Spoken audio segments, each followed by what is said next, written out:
Location: a high alpine farm. Thin air, the sun still a promise behind serrated peaks. Mike Brenner is on his porch at dawn, cup of coffee forgotten, watching a gray ribbon of smoke coil from a cave near the summit. He thinks, that can't be right. We don't have volcanoes here. His stomach tightens. He calls down the ridge to a neighbor. You see that? The cave's smoking again. The neighbor answers, every morning? And the tiny exchange lands like a spark, curiosity that won't let the day be ordinary. Mike knows these mountains. He knows which gullies hold snow in June and which scree slides after a thaw. For 3 mornings, the same column of smoke rises, thin and steady, vanishing by noon. He hikes up to the cave the second day, boots crunching on frost. The mouth breathes heat. When he holds his glove to the rock, it's warm through 2 layers. Is something burning inside? He thinks, half afraid to imagine human mischief, half afraid of something geological. He radios the Alpine Rangers. We've got thermal readings from the entrance, he tells Officer Weber when she lands with the rescue team. Weber's answer is measured. We'll get tools. Don't go back in. In that moment, the simple instruction, don't go back in, reframes the whole valley. Rangers fly in, but their small thermal drones falter. Compasses twitch. Electronics cough and die near the opening. Weber frowns, exchanging a look with the tech. Magnetic interference, she says, voice tight. They rig a fiber optic camera on a heavy winch, long cable unspooling into the dark throat, and lower it inch by inch. The lens slides past sharp strata, picks up a glint, and then static eats the feed. Come on, Mike whispers, hands braced on a rock.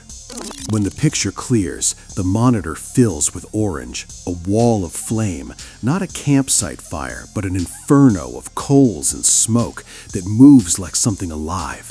The Rangers trade stunned silence. The camera's breath on the screen looks like the mountain itself is exhaling. Experts flown in the next day explain the impossibility made real. An ancient coal seam ignited long ago and slowly burning underground, venting gases through fissures. The smoke appears most in the cold mornings because the cold air makes the hot gases condense into visible plumes. An underground fire this old has hollowed the peak from within. With each day, the mountain grows more cavernous and less stable. Weber turns to the gathered village council and says, quietly, but with iron, we need to evacuate, now. The mayor asks, voice cracking, days? Hours? She answers, we have hours.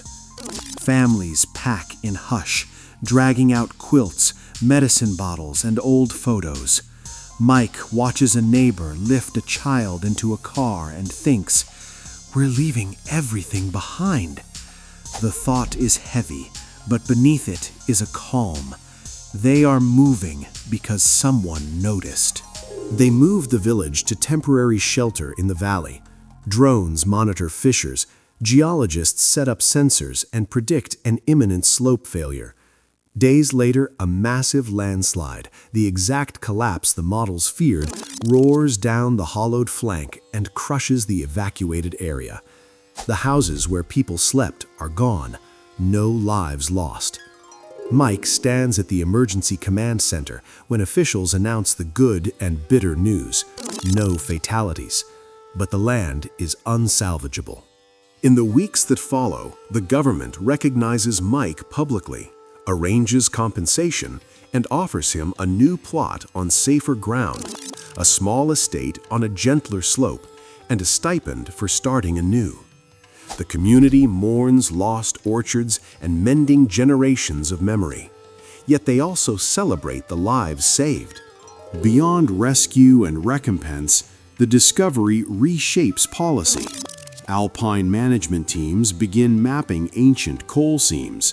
Emergency plans are updated for mountain villages across the region, and sensor networks are installed to watch for venting gases and thermal anomalies. Mike, who had only wanted to know why his morning view had changed, becomes a quiet voice on the advisory board. His question, asked into a microphone, now shapes plans that protect other hamlets.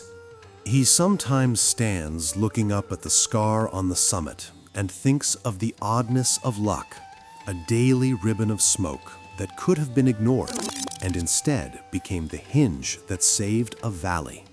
In the evenings at the new house, Mike will make coffee and tell neighbors the same simple line with a small, tired smile. "I saw the smoke." People laugh and then fall quiet because they know the rest.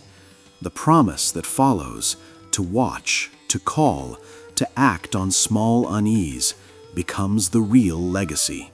The mountain kept its secret for centuries. One farmer's noticing turned a warning into action, and for that, the village kept him in their stories, not as a hero wearing a cape, but as a man who looked up. Light the lantern. Join the journey. Subscribe.